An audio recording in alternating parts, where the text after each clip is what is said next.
आज की इस क्लास में मैं आपको पढ़ाने वाला हूँ पोएम नंबर 8 जो क्लास 10th का है, जिसका नाम है फॉग।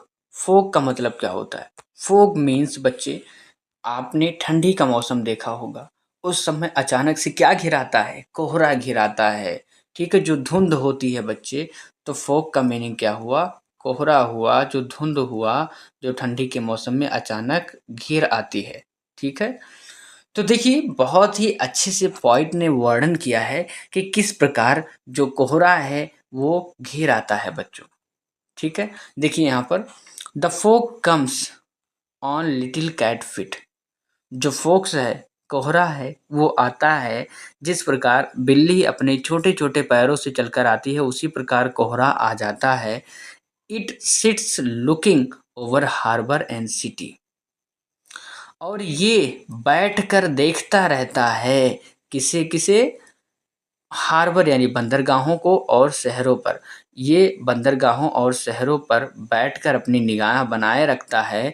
ऑन साइलेंट, शांति से, हॉन्चेस यानी अपने पैरों को मोड़कर। तो ये आता है और अपने, जिस प्रकार बिल्ली अपने पैरों को मोड़कर देखती रहती है, उसी प्रकार ये जो कोहरा है अपने पैरों को मोड़कर शांति से बैठ जाता है और अपनी निगाह बनाए रखता है बंदरगाहों पर और शहरों पर। एंड देन मूव्स ऑन, और फिर आगे बढ़ जाता है, मतलब चला जाता है। बच्चों, इस चैप्टर के जो राइटर हैं वो हैं कार्ल सैंडबर्ग। कौन है? Karl Sandberg. ठीक है, तो ये है राइटर। राइटर का नाम आपको याद रखना है क्योंकि एग्जाम में पूछा जाता है। और इस चैप्टर का नाम क्या है? चैप्टर का नाम है फॉग। ठीक है, तो अगर इसी में से क्या होगा, स्टेंजा आपको दे देगा बच्चों और पूछ लेगा कि बताइए ये स्टेंजा किस चैप्टर से लिया गया है। तो किस चैप्टर से लिया गया है? फॉग चैप्टर से लिया गया है। और इस चैप्टर के राइटर कौन है? तो वो है कार्ल सैंडबर्ग। ठीक, तो उम्मीद करता हूँ ये डाउट आपको क्लियर हो गया होगा। बच्चों, ये जो कहानी है आपकी, ठीक है, फॉग कहानी क्यों कहेंगे हम इसे पोएम कहेंगे ना, ये आपका पोएम है। तो ये जो पोएम है, इसमें जो कवि हैं, पोइट हैं, इन्होंने इस फॉग की तुलना किससे की है? बिल्ली से की है। ठीक है, कि किस प्रकार बिल्ली चुपके से आती है, बैठ जाती है अपने पैरों पर, उसी प्रकार ये कोहरा भी चुपके से आता है और बैठ जाता है और छा जाता है, यानी देखता रहता है, अपनी नज़र बनाए रखता है शहरों पर और बंदरगाहों पर।